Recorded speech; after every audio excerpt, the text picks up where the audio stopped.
Hermanos, que el Señor les bendiga. Le damos gracias al Señor por poder reunirnos una vez más por medio de esta aplicación para poder aprender un poquito más, ¿cierto?, acerca de la palabra del Señor.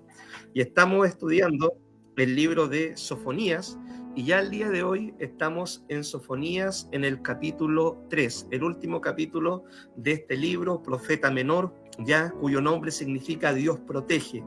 ¿De qué nos quedará proteger el Señor? Ya uno se preguntará.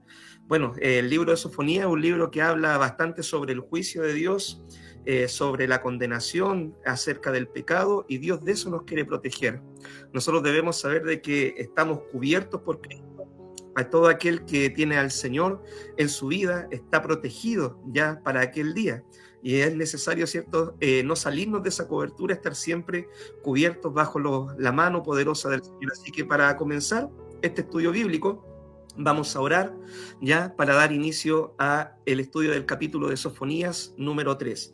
Padre, te damos gracias, Dios mío, por la vida, la salud. Gracias, Señor, por este tiempo que podemos reunirnos para poder aprender un poco más de la palabra. Abre, Dios mío, nuestra mente, corazón, entendimiento, que lo que leamos, que lo que estudiemos lo podamos, Señor, entender, lo podamos comprender y que con tu ayuda, amado Dios, lo podamos poner por obra. Te damos gracias por este tiempo.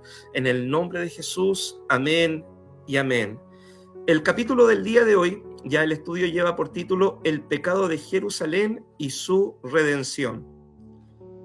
Dice así la palabra de Dios en Sofonías capítulo 3, de los versículos 1 al 5 vamos a leer y después, ¿cierto?, vamos a ir explicando la palabra verso a verso. Dice: ay de la ciudad rebelde y contaminada y opresora, no escuchó la voz ni recibió la corrección, no confió en Jehová, no se acercó a su Dios. Sus príncipes en medio de ella son leones rugientes, sus jueces lobos nocturnos que no dejan hueso para la mañana. Sus profetas son livianos, hombres prevaricadores. Sus sacerdotes contaminaron el santuario, falsearon la ley. Jehová está en medio de ella, es justo, no hará iniquidad. De mañana sacará a luz su juicio, nunca faltará. Pero el perverso no conoce la vergüenza. ¡Wow! Esta es la mirada, ¿cierto?, que tiene Dios acerca de su pueblo, de aquel pueblo que el Señor, ustedes recordarán la historia, sacó, ¿cierto?, de Egipto para que fuera un pueblo especial, un pueblo precioso, ¿cierto?, un especial tesoro, dice la palabra del Señor. Y esta es la mirada, ¿cierto?, que tiene el Señor acerca de su pueblo, porque cuando nosotros nos preguntamos, mis queridos hermanos, ¿qué es lo que esperaba Dios de su pueblo? ¿Qué es lo que esperaba ver en su pueblo el Señor? El Señor ciertamente esperaba ver un pueblo diferente, un pueblo que guardara los mandamientos del Señor, un pueblo que fuera obediente a la palabra, un pueblo que fuera fiel al Señor, que hiciera las cosas bien. Eso esperaba ver el Señor en su pueblo. Pero lamentablemente, pasado el tiempo, el pueblo salió de Egipto, Dios le dio los mandamientos, Dios le dio jueces, después el Señor le dio reyes al pueblo de Israel, y el pueblo no se caracterizó por ser un pueblo fiel, un pueblo que guardaba la palabra del Señor, sino que se caracterizó por estas cosas, ¿cierto?, estos versículos que acabamos de leer, un pueblo donde sus jueces eran depredadores, por así decirlo, sus profetas eran livianos, sus sacerdotes menospreciaban las cosas santas, en el pueblo había corrupción, había cierta opresión. Veamos lo que dice la palabra del Señor en Éxodo capítulo 19, en el versículo 5. ¿Qué es lo que esperaba ver Dios en su pueblo? Dice: si ahora ustedes me son del todo obedientes y cumplen mi pacto, serán mi propiedad exclusiva entre las naciones, aunque toda la tierra me pertenece. Dios esperaba que su pueblo fuera una posesión exclusiva de él, un pueblo separado, apartado. Dice el versículo 6, ustedes me serán para mí un reino de sacerdotes, una nación santa. Comunícales esto al pueblo de Israel, dice la versión, ¿cierto?, NBI. Eso es lo que esperaba ver Dios en su pueblo. Dios, mis queridos hermanos, al pueblo de Israel le dio una serie de mandamientos, ordenanzas, que lo distinguían de todos los demás pueblos que había en sus alrededores. Todos los demás pueblos adoraban otros dioses, tenían otras leyes en contra de la palabra de Dios, pero Dios escogió al pueblo de Israel para que fuera un pueblo especial y le dio mandamientos para que se distinguiera de las demás naciones. Mira lo que dice la palabra del Señor en Deuteronomio, en el capítulo 4, versículo 6. Guardarlos, hablando de los mandamientos, ¿cierto? Guardarlos, ponerlos por obra, porque esta es vuestra sabiduría y vuestra inteligencia ante los ojos de los pueblos, los cuales oirán todos estos estatutos y dirán: ciertamente pueblo sabio y entendido, nación grande es esta.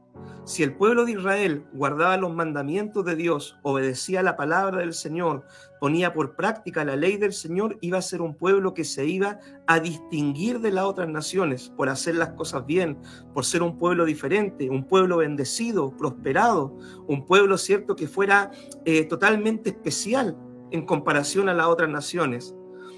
El pueblo de Dios, ¿cierto?, al guardar los mandamientos, también iba a vivir bajo la bendición del Señor, ¿ya? Mire lo que dice la palabra en Deuteronomio, capítulo 28, en el versículo 1 al 14, nosotros encontramos todas las bendiciones que el Señor, ¿cierto?, prometía al pueblo si es que el pueblo obedecía la palabra. Dice: acontecerá que si oyeres atentamente la voz de Jehová tu Dios para guardar y poner por obra todos los mandamientos que yo te prescribo hoy, también Jehová tu Dios te exaltará sobre todas las naciones de la tierra, y vendrán sobre ti todas estas bendiciones y te alcanzarán si oyeres la voz de Jehová tu Dios. Bendito serás tú en la ciudad y bendito en el campo. Bendito el fruto de tu vientre y el fruto de tu tierra, el fruto de tus bestias, las crías de tus vacas y los rebaños de tus ovejas. Benditas serán tu canasta y tu arteza de amasar. Bendito serás en tu entrar y bendito en tu salir. Jehová derrotará a tus enemigos que se levanten contra ti. Por un camino saldrán contra ti y por 7 caminos huirán delante de ti. Jehová enviará su bendición sobre tus graneros y sobre todo aquello que pusieres tu mano, y te bendecirá en la tierra que Jehová tu Dios te da. Te confirmará Jehová por pueblo santo suyo, como lo ha jurado, cuando guardares sus mandamientos que Jehová tu Dios y anduvieres en sus caminos. Y vendrán todos los pueblos de la tierra que el nombre de Jehová es invocado sobre ti y te temerán.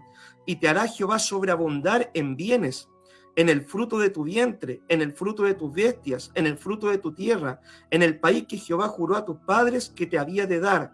Te abrirá Jehová su buen tesoro del cielo para enviar lluvia a tu tierra en su tiempo, y para bendecir toda obra de tus manos, y prestarás a muchas naciones, y tú no pedirás prestado.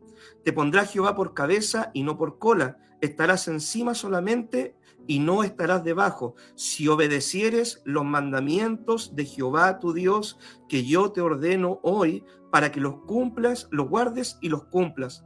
Y si no te apartares de todas estas palabras que yo te mando hoy, ni a diestra ni a siniestra, para ir tras dioses ajenos y servirles. Vemos, ¿cierto?, hasta este momento que qué es lo que esperaba Dios de su pueblo. Un pueblo que Él escogió, un pueblo que fuera separado de las otras naciones, un pueblo que se distinguiera por guardar los mandamientos de Dios, y un pueblo, mis queridos hermanos, que viviera bajo la bendición del Señor. Eso es lo que esperaba ver Dios en su pueblo, ya un pueblo obediente y un pueblo bendecido. Pero ¿cuál fue la actitud del pueblo? Veíamos, ¿cierto?, en los versículos de que el Señor comienza diciéndole: ay de la ciudad rebelde y contaminada y opresora. No escuchó la voz, ni recibió la corrección, no confió en Jehová, no se acercó a su Dios. Dios los trata al pueblo de Israel como un pueblo de personas rebeldes. ¿Qué significa ser rebelde? Una persona rebelde, mis queridos hermanos, es una persona que rechaza los mandatos, ¿cierto? Hablando de la palabra, los mandatos del Señor. Una persona que no obedece las órdenes que Dios da en su palabra.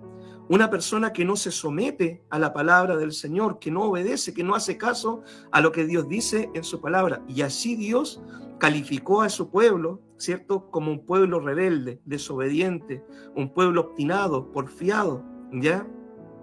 Dice, se contaminaron. ¿En qué se había contaminado el pueblo de Israel?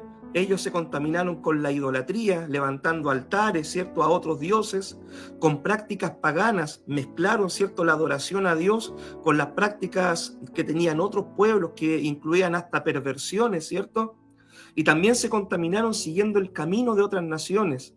preguntando a los agoreros, preguntando, ¿cierto?, a los signos del zodíaco, practicando hechicería, practicando cosas ocultas. Así se contaminaron espiritualmente. En el pueblo, mis queridos hermanos, de Israel también ocurría opresión. Los ricos, por ejemplo, abusaban de los pobres, no le pagaban su salario a tiempo. A veces no le pagaban el salario, ¿ya? No respetaban el derecho de la viuda, no ayudaban a la viuda, al huérfano, al extranjero. Antes los explotaban y muchas veces si podían quitarle algo, se lo quitaban a ellos. Es decir, todas estas maldades ocurrían en el pueblo de Dios en el Antiguo Testamento. Además, no escuchaban la voz de los profetas, ¿cierto? No escuchaban la corrección cuando Dios levantaba hombres de Dios, mujeres de Dios para hablar al pueblo y llamarlo al arrepentimiento. Los profetas eran ignorados, eran perseguidos y algunos de ellos hasta los mataron por predicar y por hablar, ¿cierto?, la palabra de Dios como corresponde. ¿Qué más sucedía? Los líderes del pueblo se aprovechaban del pueblo, los líderes políticos, ¿cierto? Se aprovechaban del pueblo. Miren lo que dice el versículo 3. Estamos en el capítulo 3, versículo 3. Dice, sus príncipes en medio de ellas son leones rugientes, sus jueces lobos nocturnos que no dejan hueso para la mañana.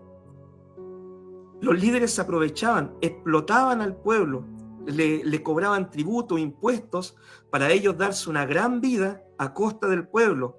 ¿Cuál era la actitud de muchos de los profetas? Porque así como habían verdaderos profetas de Dios que podríamos nombrar, ¿cierto? Samuel, podríamos nombrar a Elías, podríamos nombrar a Eliseo, a Isaías, Jeremías, Ezequiel, Daniel. La Biblia nombra muchos verdaderos profetas, pero también dentro del pueblo se levantaban falsos profetas, hombres, por ejemplo, que contradecían lo que decían los verdaderos profetas de Dios, hombres que en vez de corregir al pueblo y llamarlo al arrepentimiento, lo incentivaban a hacer lo malo, que enseñaban prevaricación, palabra interesante, que significa deslealtad a la palabra de Dios, traición a lo que Dios enseña en su palabra, desvío de la palabra de Dios. Eso es prevaricar. Dice el versículo 4, sus profetas son livianos, hombres prevaricadores. Sus sacerdotes contaminaron el santuario, falsearon la ley. Entonces los profetas, había ciertos falsos profetas, profetas livianos, prevaricadores, falsos profetas, cierto, que eran traidores a decir lo que Dios mandaba en su palabra, que instaban a hacer lo malo. Sacerdotes, cierto, que profanaban las cosas santas, que falseaban la ley de Dios. No había temor de ellos, cierto, no había temor en ellos del Señor. Por ejemplo, cuando nosotros vemos la historia del Antiguo Testamento, resaltan los hijos de Elí. Dice la palabra de que los hijos de Elí ministraban, ¿cierto?, en aquel tiempo, pero ellos, las ofrendas que le llevaba el pueblo para adorar al Señor, ellos las menospreciaban. Muchas veces ellos hacían lo malo, ¿cierto?, a las puertas del templo. Imagínense, del tabernáculo en ese tiempo. Algunos enseñaban por precio, ¿ya? En aquellos tiempos, por ejemplo, si uno mira la historia del pueblo de Israel, hay una historia que destaca en el tiempo de los jueces. Había un levita, ¿cierto?, que dice que era forastero, y fue el levita que Miqueas lo tomó, ¿cierto?, una persona, Micaías, ¿cierto?, lo tomó y lo puso ahí por sacerdote de su casa. Y este hombre enseñaba por precios, todo porque le daban una buena paga. El hombre, ¿cierto?, ministraba en aquel lugar. Entonces, estas actitudes eran totalmente reprochables a los ojos del Señor. A Dios nunca se ha agradado, ¿cierto?, de estas cosas. Pero la gran pregunta que nosotros podríamos hacernos, mis queridos hermanos, es: ¿y dónde está Dios? ¿Dios se habrá olvidado de su pueblo? ¿Dios ha abandonado a su pueblo? ¿Dios no miraba acaso lo que hacía su pueblo? Y el mismo versículo nos da a nosotros la respuesta. Mire lo que dice el versículo 5. Jehová está en medio de ella, en medio de su pueblo, en medio de la ciudad. Es justo, no hará iniquidad, de mañana sacará a luz su juicio, nunca faltará, pero el perverso no conoce la vergüenza. El Señor, mis queridos hermanos, está en medio de su pueblo. Uno de los atributos del Señor es que Dios es omnisciente, Dios todo lo sabe.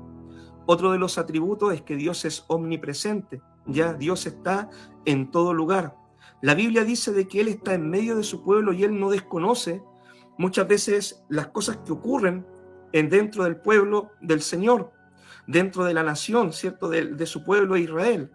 Y también, ¿cierto? En estos tiempos, obviamente, nosotros sabemos de que el Señor conoce todas las cosas. El Señor no desconoce, el Señor conoce todo.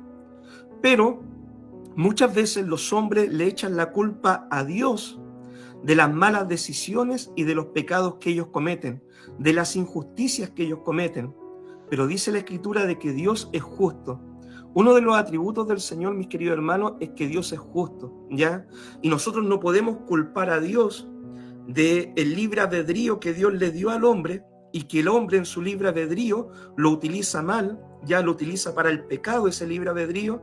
No podemos echarle la culpa a Dios del pecado que comete el hombre. Dice la Escritura, sin embargo, de que Dios un día va a juzgar todas las cosas y que a cada persona le va a pagar conforme haya sido su obra acá en la tierra.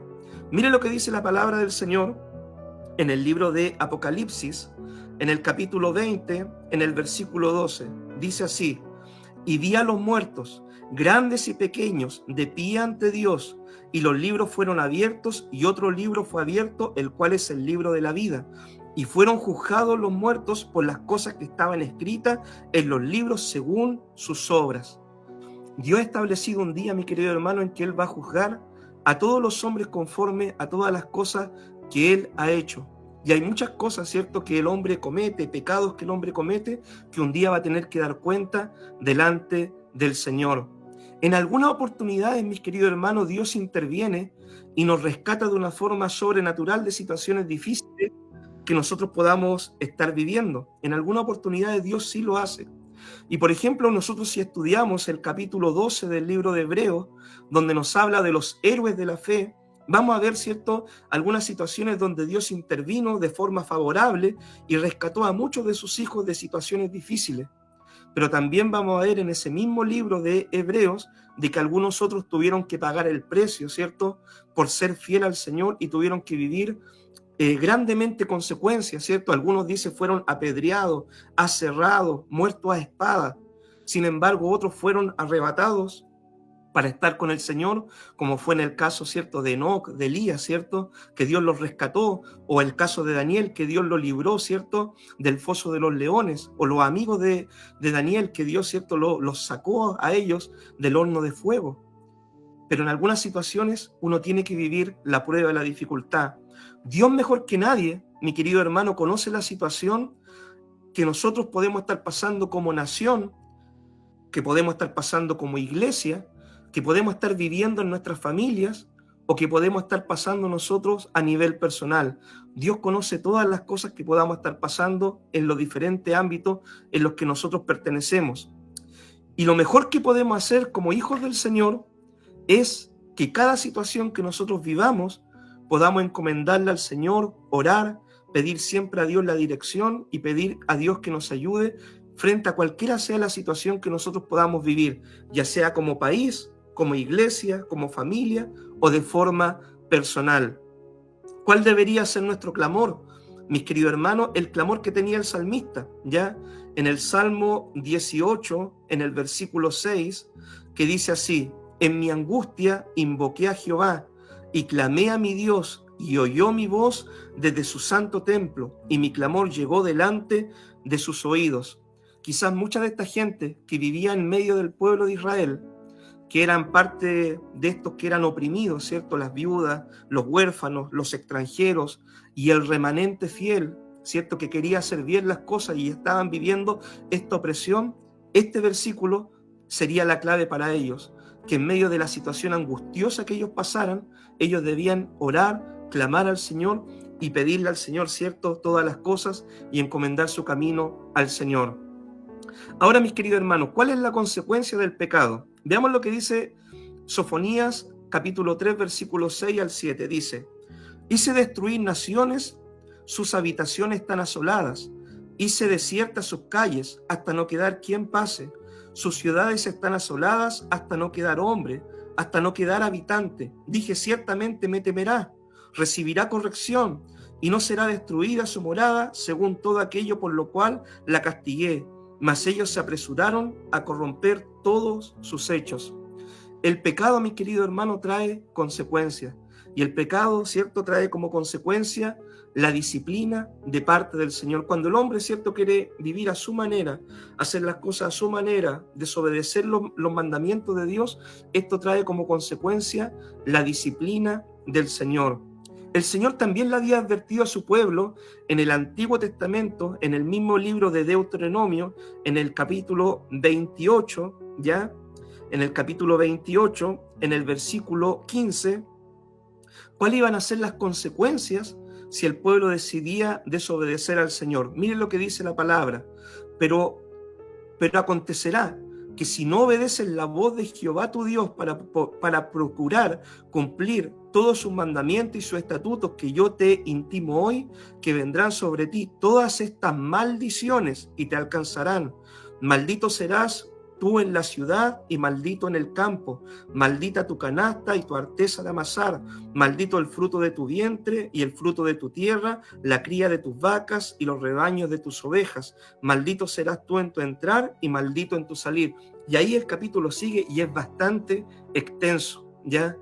Entonces Dios, como consecuencia de la desobediencia, como consecuencia del pecado del pueblo y de la falta de arrepentimiento, iba a traer, ¿cierto?, la disciplina sobre ellos. Porque la palabra de Dios, mis queridos hermanos, dice de que Dios al hijo que ama lo disciplina, ¿ya? Hoy en día hay muchas personas que dicen Dios no castiga, o Dios no disciplina, o Dios no corrige, ¿ya? Porque Dios es solamente amor y Dios es amor y Dios es amor. Claro que sí. Eso es uno de los atributos de Dios, pero Dios también es justo, Dios también es santo y Dios también es íntegro. Y debemos entender que la disciplina de Dios es un acto de amor del Señor. Mire lo que dice la palabra del Señor, ya, porque no son mis ideas personales, sino es lo que la palabra de Dios nos enseña. En Proverbios capítulo 3, versículo 12, dice: porque Jehová al que ama castiga, como el padre al hijo a quien quiere. De la misma forma que un papá y una mamá disciplinan a sus hijos cuando él comete un error, es de la misma forma que Dios también disciplina a su pueblo, disciplina nuestras vidas, disciplina a sus hijos, ya, para que nosotros podamos enmendar nuestro camino y podamos ordenar nuestro caminar conforme a la palabra del Señor. Ahora, si alguien no quiere vivir la disciplina de Dios, si alguien dice, no, yo no quiero que Dios me discipline porque yo quiero vivir a mi manera y porque no quiero vivir las consecuencias de mi pecado, significa de que uno no es hijo de Dios. Si Dios nos deja sin disciplina, mis queridos hermanos, significa de que no somos hijos de Dios. Mire lo que dice la palabra de Dios en la epístola a los Hebreos, ¿ya? La epístola a los Hebreos, en el capítulo 12, en el versículo 6. Dice así: porque el Señor al que ama disciplina y azota a todo el que recibe por hijo. Si soportáis la disciplina, Dios os trata como a hijos, porque ¿a qué hijo es aquel a quien el Padre no disciplina? Pero si os deja sin disciplina, ponga atención, si los deja sin disciplina, de la cual todos han sido participantes, entonces sois bastardos y no hijos. ¿Sabe por qué? Porque si uno, por ejemplo, fuera papá, ¿ya? En mi caso personal, si yo fuera papá, yo puedo disciplinar. ¿A quién puedo disciplinar? A mis hijos. Yo, ¿cierto? Si tuviera hijos, ¿cierto? Yo tengo autoridad ¿sobre quién? Sobre mis hijos para disciplinarlos. Yo no puedo ir a la casa de mi vecino y disciplinar a los hijos de mi vecino. No puedo ir a la casa de mis parientes y disciplinar a los hijos de mis parientes, de mis primos, de mis tíos. No. ¿Yo a quién puedo disciplinar si soy papá? A mis hijos. Sobre ellos yo tengo autoridad. Es lo mismo Dios. Dios disciplina ¿a quién? A sus hijos, ¿ya? Aquellos que decidieron aceptarle como Señor y Salvador, aquellos que decidieron entregar su vida al Señor, aquellos que le creen, aquellos que son hijos de Dios, Dios a ellos los corrige cuando hay algún pecado, ¿cierto? Alguna dificultad.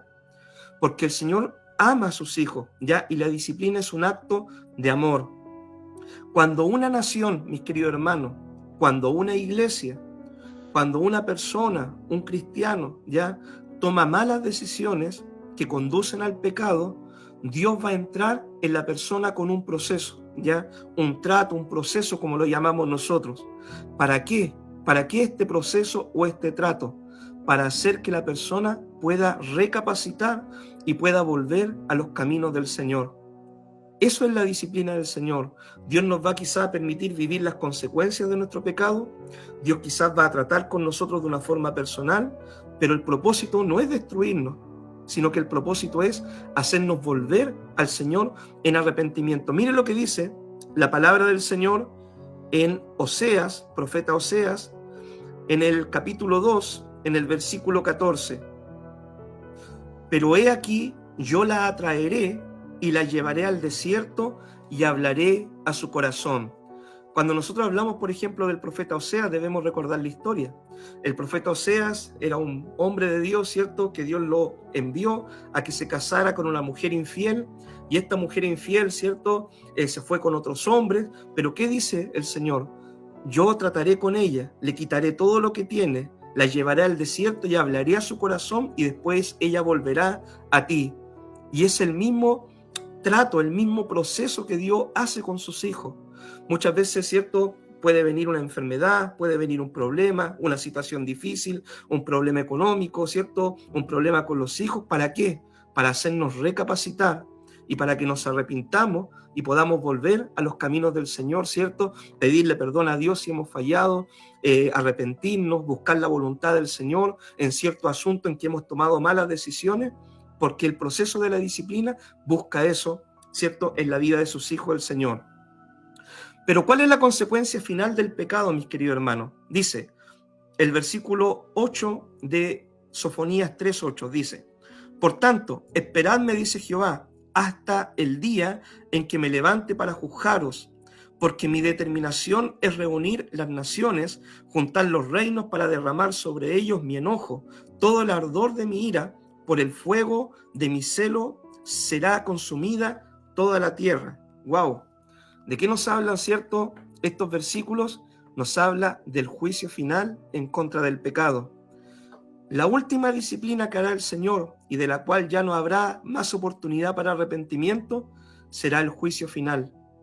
Dice la Escritura de que uno mientras tenga vida, ¿cierto? Uno tiene esperanza. Mientras estemos en el camino tenemos oportunidad de arreglar nuestro andar, nuestro caminar, pero ya cuando partimos de este escenario de la vida ya no hay más esperanza. O si viene Cristo, ¿cierto?, en las nubes y no nos pilla a cuenta con el Señor, ya no habrá más esperanza. La Biblia habla de que hay un juicio, una condenación que será eterna, donde será un lloro y un crujir de dientes, donde nadie podrá escapar de ese lugar por más que quiera. ¿Recuerda usted, mi querido hermano, la historia del rico y de Lázaro? ¿Cierto? El rico vivió toda su vida con deleites, pero no tenía a Dios en su vida. Un día partió y después, estando en la condenación, no podía salir de allí. No había oportunidad de arrepentimiento, no había oportunidad, ¿cierto?, una segunda oportunidad. Si no hay arrepentimiento en esta vida, dice la Escritura que la paga de nuestro pecado será la muerte eterna. La muerte eterna, ¿cierto?, es la condenación eterna. Dios, mis queridos hermanos, no quiere que nadie se condene, ¿ya? Dios no quiere que nosotros vayamos a parar al infierno o que nos condenemos o que estemos por una eternidad sufriendo. De hecho, la Escritura dice de que el infierno fue creado para el diablo y para los ángeles que se rebelaron, ¿ya?, en la creación. El infierno no fue creado ni pensado para el hombre. Dios, cuando creó al ser humano, cuando creó, ¿cierto?, la tierra, Dios creó un paraíso, un huerto, un Edén para el hombre, para que el hombre viviera, ¿cierto?, y disfrutara de la bendición del Señor. Pero desde que el hombre decidió desobedecer a Dios y vivir una vida fuera de la voluntad del Señor, el pecado entró y el pecado ha traído consecuencias, ¿cierto?, terribles al mundo, a la creación y a todos los seres humanos. Y la Escritura dice que Dios, en su santidad, en su justicia, no puede dar por inocente al pecador. Y es por eso, ¿cierto?, que el hombre, cuando no se arrepiente de su pecado, cuando no le pide perdón a Dios, cuando no arregla su camino, el hombre finalmente, por la paga de su pecado, por la paga de su maldad, tendrá que ir a parar a aquel lugar de tormento eterno, ¿ya? Pero no todos, ¿cierto?, quieren aceptar el plan de salvación, porque Dios, ¿cierto?, dice, bueno, esa es la paga del pecado, ¿ya? Esa es la consecuencia de tu pecado. Pero yo tengo un plan de salvación para ti. Yo he preparado un arca en este tiempo, como en el tiempo de Noé. ¿cierto? Yo te quiero hacer salir de Sodoma y Gomorra como Dios sacó a Lot de Sodoma y Gomorra, ¿ya? O como Dios llamó a Abraham, ¿cierto? A que saliera de su tierra, de su parentela, de toda aquella familia idólatra para que le sirviera ahora al Señor. Pero no todos quieren aceptar ese plan. No todos quieren recibir al Señor, no todos quieren entregar su vida al Señor. ¿Por qué? Porque muchas veces la gente quiere vivir una vida a su manera, quiere vivir bajo sus reglas, sus términos, que nadie le diga lo que tiene que hacer, no quieren darle cuenta al Señor. Ellos quieren disfrutar esta vida, porque algunos de hecho dicen, después de esta vida no hay otra, hay que disfrutarla, la vida es corta, ¿ya? Pero la Biblia nos habla de que nosotros en esta tierra somos solamente peregrinos, vamos de paso. El hombre, mi querido hermano, va a vivir 70, 80, 90 años, un poquito más, un poquito menos, pero después se viene la eternidad, que es para siempre. Entonces, si nosotros aceptamos el plan de salvación, vamos a estar una eternidad con el Señor. Vamos a ir a disfrutar de esas mansiones que el Señor tiene preparadas para nosotros.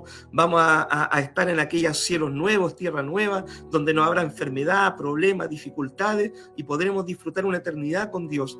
Pero si rechazamos el plan del Señor y decidimos vivir en nuestro pecado y no arrepentirnos de nuestra maldad, ciertamente el destino que se nos viene no sería nada agradable, ¿ya? ¿Qué provoca, mis queridos hermanos, el trato del Señor? Ya cuando Dios quiere tratar con una persona para llevarla al arrepentimiento. Dice Sofonías 3, del 9 al 10. En aquel tiempo devolveré yo a los pueblos pureza de labios, para que todos invoquen el nombre de Jehová, para que les sirvan de común consentimiento. De la región más allá de los ríos de Etiopía me suplicarán. La hija de mis esparcidos traerá ofrenda. Cuando Dios trata con su pueblo, ¿cierto? Es para que su pueblo se vuelva al Señor. Un trato que tuvo Dios con el pueblo de Israel fue en el cautiverio, ¿ya? Dios le había advertido muchas veces al pueblo de Israel, ¿cierto? A los judíos, miren, si no se arrepienten de su pecado, serán llevados cautivos, ¿cierto? En 70 años estarán en Babilonia, si no se arrepienten. Y bueno, finalmente el pueblo no hizo caso a la advertencia del Señor, vino Nabucodonosor, se los llevó cautivo y ellos tuvieron 70 años, ¿cierto?, en Babilonia. Pero ese proceso, mi hermano, le sirvió al pueblo de los judíos. ¿Para qué? Para arrepentirse. Ya cuando el pueblo, mi hermano, retorna, cumplidos los 70 años, el pueblo había sido limpiado de la idolatría. El pueblo volvió con un amor por la palabra del Señor. El pueblo volvió para poder levantar nuevamente el templo que había sido destruido, ¿cierto?, por Nabucodonosor. Ese tiempo fue un tiempo de avivamiento, ¿cierto? El tiempo de Esdras, de Nehemías, donde ellos empezaron a hacer las cosas bien, donde se dieron cuenta que quizás todavía quedaba un poco de pecado y se arrepintieron y trataron de volver a la palabra. Eso es lo que provoca el trato del Señor, ¿cierto?, en nuestra vida, ¿ya? Que nosotros nos volvamos a pedirle perdón, a que nos ordenemos con Dios y podamos buscar su voluntad. Pero ¿sabe cuál es el problema, mis queridos hermanos? Que lamentablemente hoy en día en muchos lugares no se enseñan estas verdades bíblicas, ¿ya? En muchos lugares a usted le van a enseñar solamente que Dios lo quiere bendecir, que es parte de una verdad, o que Dios lo quiere ayudar, que es parte de una verdad, o que Dios, ¿cierto?, quiere obrar en su situación, en sus problemas, que es parte de la verdad, pero muchas veces no le enseñan la otra parte, que Dios demanda santidad en nosotros, que Dios demanda que obedezcamos su palabra, que Dios demanda que vivamos, ¿cierto?, conforme a la voluntad del Señor, que nos arrepintamos de nuestro pecado.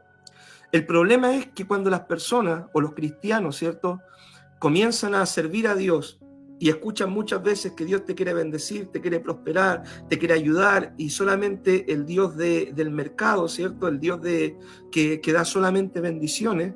El problema surge es que cuando Dios, ¿cierto?, ve un pecado en la vida de aquellos hijos y lo empieza a disciplinar, empieza a tratar con ellos y le quita las bendiciones materiales, ¿cierto?, y Dios pone una prueba en su salud y de repente viene un problema, ¿cierto?, en su vida, mucha gente se desilusiona.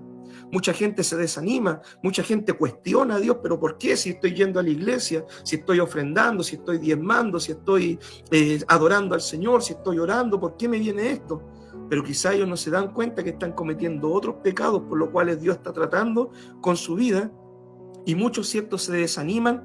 ¿Por qué? Porque hay una mala instrucción bíblica en muchos lugares, y de eso usted tiene que poner atención. Recuerde, el capítulo 3 de Sofonía empieza diciéndonos a nosotros: hay profetas livianos, hay sacerdotes que falsean la ley, ¿ya? Entonces, esto también no es nuevo en la palabra del Señor. Dios nos advirtió acerca de esto. Mire lo que dice la palabra en Segunda de Timoteo, ¿ya?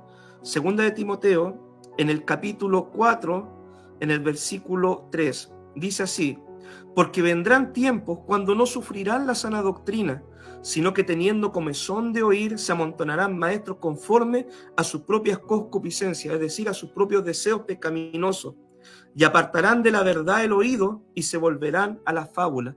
La gente, teniendo comezón de oír, que le hablen palabras agradables, palabras bonitas, palabras gratas, palabras solamente de bendición, no de que hay que vivir en santidad, ni de compromiso, ni de que hay que hacer las cosas bien, sino de que todo está bien, ¿cierto? Se amontonará la gente a oír eso y no entenderá la voluntad de Dios. Mire lo que dice la palabra del Señor en Segunda de Pedro, capítulo 2, versículo 1. Pero hubo también falsos profetas entre el pueblo, como habrá entre vosotros falsos maestros, que introducirán encubiertamente herejías destructoras, y aún negarán al Señor que los rescató, atrayendo sobre sí mismos destrucción repentina. Muchos seguirán sus disoluciones, por causa de los cuales el camino de la verdad será blasfemado, y por avaricia harán mercadería de vosotros con palabras fingidas. Sobre los tales, ya de largo tiempo la condenación no se tarda y su perdición no se duerme. Mis queridos hermanos, los falsos profetas, ¿cierto?, que tuvo el pueblo de Israel en su tiempo, le hicieron un daño tremendo a la nación de Israel. Esos falsos profetas, cuando por ejemplo Jeremías se levantaba a predicar y Jeremías decía: es necesario obedecer al Señor, es necesario vivir en santidad, es necesario guardar la ley, es necesario hacer las cosas bien, se levantaban falsos profetas como Ananías, ¿cierto? Decían: no, si el Señor los va a bendecir, si no importa cómo vivamos, porque la gente que fue llevada por Nabucodonosor va a volver al tiro, ¿cierto? Cuando, por ejemplo, los reyes iban a la guerra, en una ocasión, dice la palabra que Acab, ¿cierto?, decía: no, yo tengo como 400 profetas que siempre me hablan.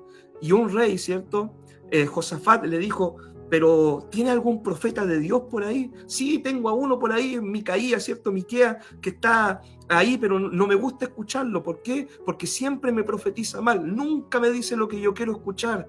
Llámalo, le dijo Josafat, ¿ya? Y el profeta da el mensaje, y el mensaje no le gustó al rey, y el rey lo puso en la prisión, ¿cierto?, hasta que él volviera. Pero el profeta le había dicho: va a ir a la guerra y va a caer en la guerra. Yo vi al pueblo de Israel disperso, ¿cierto?, como pueblo que no tiene un pastor. Las falsas profecías dañan tremendamente al pueblo del Señor, porque le hacen pensar a los hijos de Dios que todo está bien, cuando en realidad hay cosas y situaciones que uno debe ordenar en su vida. Las falsas profecías, los falsos profetas, los falsos maestros, los falsos líderes, ¿cierto? Las personas que predican otro evangelio, las personas que predican un evangelio no de forma honesta, no por las intenciones correctas, no para llevar a la gente a una verdadera relación con Dios, le causan un tremendo daño a la iglesia de Dios, a la iglesia del Señor Jesucristo, porque le hacen creer a las personas que todo está bien, cuando hay cosas que nosotros debemos ordenar en nuestro caminar. Por eso, mis queridos hermanos, es tan importante que como iglesia entendamos que hay que leer la palabra, que hay que estudiar la escritura, que hay que leer de primera mano, mi hermano, cuál es la voluntad del Señor. Dios siempre a nosotros nos va a pedir que vivamos en santidad, que hagamos las cosas bien, que nos comprometamos, que vivamos en integridad, que seamos verdaderos hijos del Señor, ¿ya? Y es por eso es necesario, mi hermano, que usted de primera fuente abra su Biblia, lea lo que la Biblia dice, para que usted se dé cuenta cuál es la verdadera voluntad del Señor, ¿ya? Dios siempre ha tenido un remanente, mis queridos hermanos, y el remanente de Dios es aquella pequeña parte del pueblo. Remanente significa, ¿cierto?, lo apartado, lo pequeño, lo que quedó, ¿cierto? Dios siempre ha tenido un remanente que quiere hacer las cosas bien, ¿ya? Dios muchas veces no trabaja con las multitudes, ¿ya?, o con las grandes masas. Y eso lo vamos a ver ahora en la palabra. Dios trabaja con su pueblo escogido, el pequeño remanente, aquellos que quieren comprometerse y hacer las cosas bien para Dios. Dice, capítulo 3, versículo 11, en aquel día no serás avergonzada por ninguna de tus obras con que te rebelaste contra mí, porque entonces quitaré de en medio de ti a los que se alegran en tu soberbia, y nunca más te ensoberbecerás en mi santo monte, y dejaré en medio de ti un pueblo humilde, pobre, el cual confiará en el nombre de Jehová, el remanente de Israel. No hará injusticia, ni dirá mentira, ni en boca de ellos se hallará lengua engañosa, porque ellos serán apacentados y dormirán, y no habrá quien los atemorice. Dios siempre ha hablado, ¿cierto?, de tener un remanente, un pueblo escogido, una pequeña porción del pueblo que está comprometido, ¿ya? En la Biblia muchas veces el Señor habla de su pequeño rebaño, ¿cierto? Su pequeño rebaño, sus escogidos, muchos llamados, pocos escogidos, ¿ya? El Señor siempre usa esta figura para poder enseñarnos. ¿Quiénes serían, mis queridos hermanos, el remanente del Señor en este tiempo? Aquellos que guardan la enseñanza real y verdadera como está escrita en la Biblia, ¿cierto?, la palabra del Señor. Por ejemplo, el Señor dice en las bienaventuranzas, ¿quiénes verán a Dios? Los de limpio corazón. ¿Quiénes habitarán en la tierra? Los mansos, ¿ya? Heredarán la tierra. Cuando nosotros leemos, ¿cierto?, trayendo la palabra a nuestro tiempo, leemos los evangelios, leemos la palabra, Dios tiene una serie de ordenanzas que nos enseña la Escritura, que si nosotros la ponemos en práctica, seremos verdaderamente hijos escogidos de Dios y perteneceremos a aquel remanente especial del Señor, ¿ya? Dios no tiene hijos, mi hermano,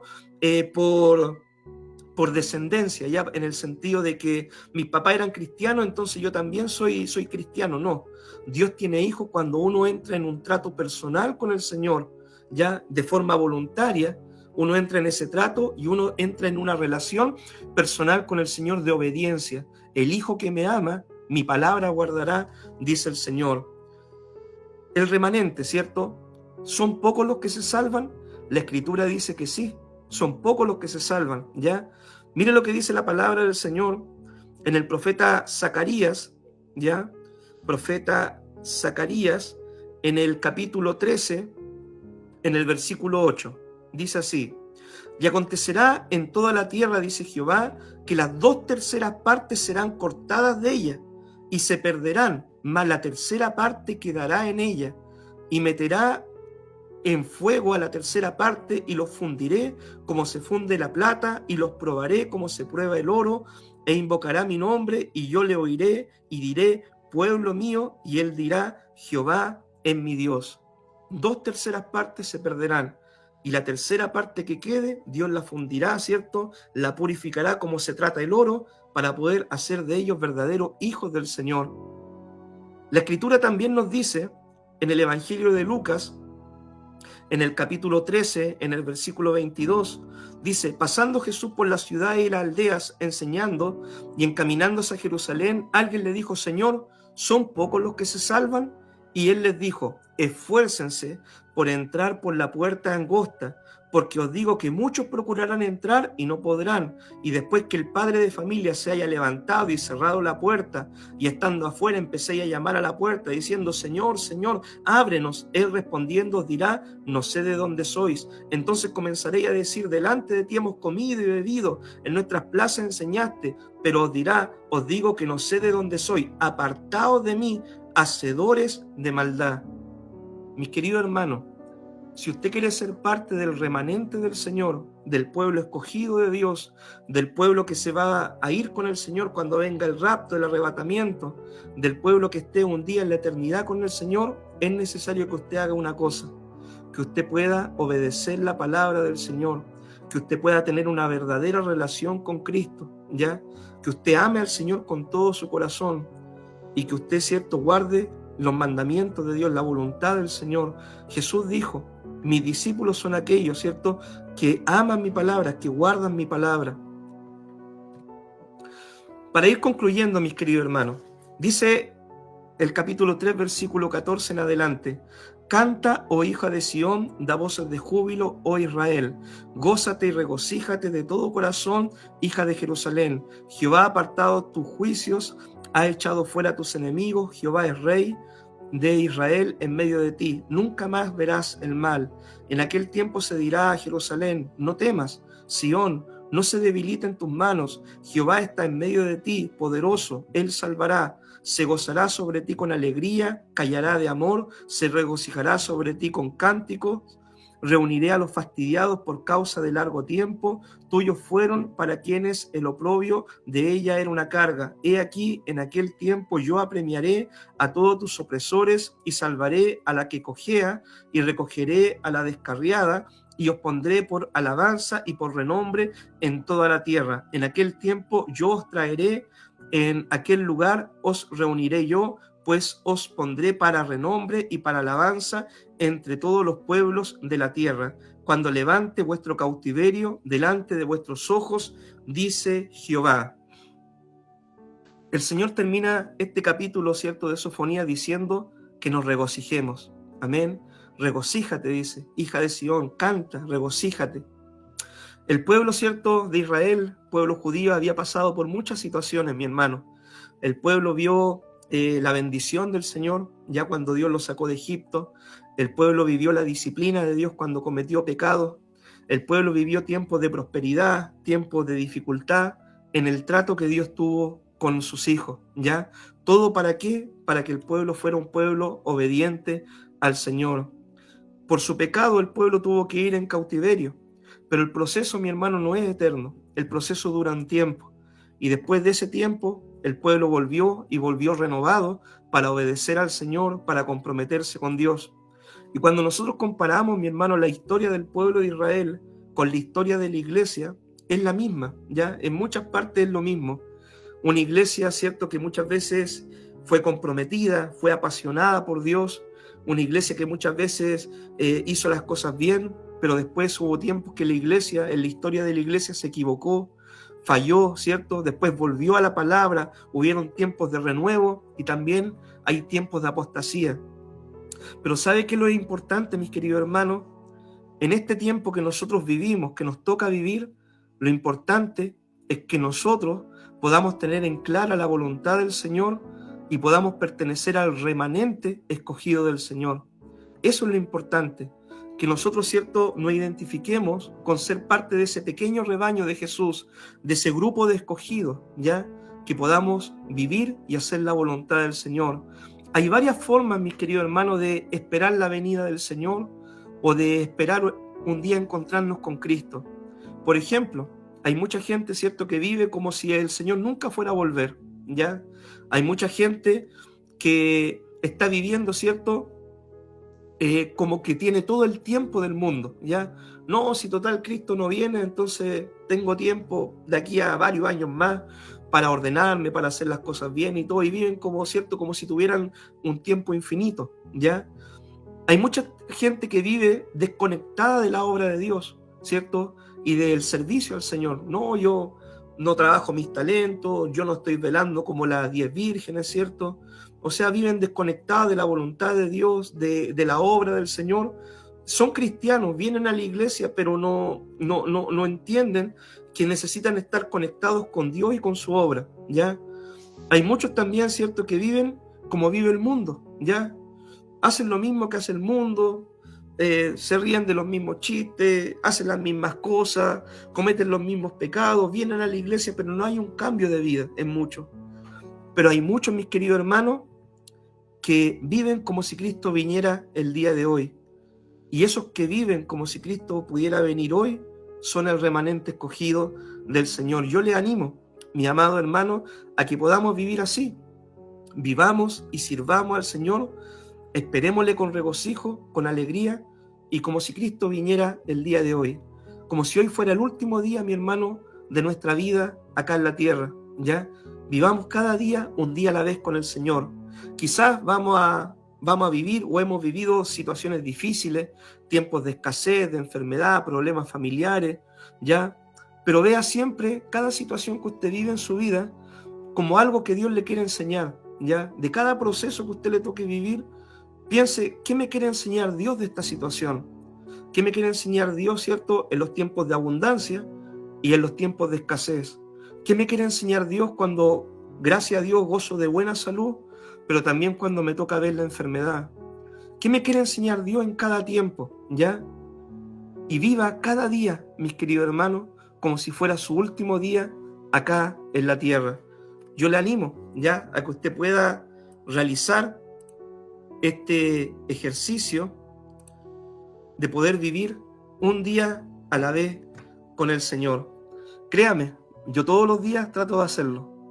Yo todos los días, ¿cierto? Me pregunto, Señor, si hoy día fuera el último día, ¿qué tengo que hacer? Y hago mi lista, ¿cierto? Yo digo, Señor, voy a orar, voy a leer la Biblia, voy a tratar de evangelizar a alguien, voy a guardar tu palabra. Me equivoco también, obviamente, ¿cierto? Y cuando me equivoco, ¿qué es lo que hay que hacer? Le pido perdón al Señor. Señor, me equivoqué en esto, te fallé en esto, perdóname. Y ahí vuelvo, ¿cierto? Pero trato de estar todos los días preparado como si Cristo viniera, ¿ya? Si hay alguien a quien perdonar, lo perdono. Si hay alguien a quien bendecir, lo bendigo, ¿cierto? Si hay alguien por quien orar, oro. Un día a la vez con Cristo. Ese es mi deseo, que usted pueda entender, ¿cierto?, para que pueda esperar la venida del Señor. Amén. Así que vamos a orar para entregar este tiempo de estudio bíblico. Que Dios bendiga, ¿cierto? Ya cerramos lo que es la serie de Sofonías y después vamos a estar estudiando otro de los profetas menores más adelante. Oramos al Señor. Padre, te damos gracias por este tiempo de enseñanza, este tiempo que tú nos permites aprender un poco más de la palabra. Abre, Señor, nuestra mente, entendimiento, nuestro corazón. Amado Dios, que podamos, Dios mío, vivir como si tú vinieras el día de hoy, Señor. Que podamos estar preparados, Dios mío, que podamos ordenar nuestros caminos, nuestra vida, Señor. Que no creamos, Dios mío, que tenemos todo el tiempo del mundo, Señor, sino que vivamos un día a la vez contigo, Señor. Padre Santo, perdona nuestros pecados, errores, faltas, ofensas, Señor. Lo que hemos hecho mal, perdónanos, Señor, y ayúdanos a ordenar nuestro caminar, Dios mío. Ayúdanos, Señor, a estar como aquellas vírgenes prudentes con nuestras lámparas encendidas. Ayúdanos, Señor, a estar como aquellos siervos fieles trabajando los dones que tú nos diste, Señor, dentro de tu iglesia. Ayúdanos, Señor, a estar como el siervo vigilante que espera la venida del Señor, amado Dios, que no se duerme. Aquel siervo, Señor, que está velando y preparado para que cuando su Señor regrese le pueda abrir la puerta. Amado Dios, ayúdanos, Señor, a estar guardando tu palabra, tu voluntad. Amado Dios, para que tú un día nos digas, Señor, que en lo poco fuimos fiel y sobre mucho, Señor, podremos estar. Te damos gracias, Dios, por este tiempo de enseñanza, de formación bíblica. En el nombre de Jesús, amén y amén. Amén, mis queridos hermanos, que el Señor les bendiga.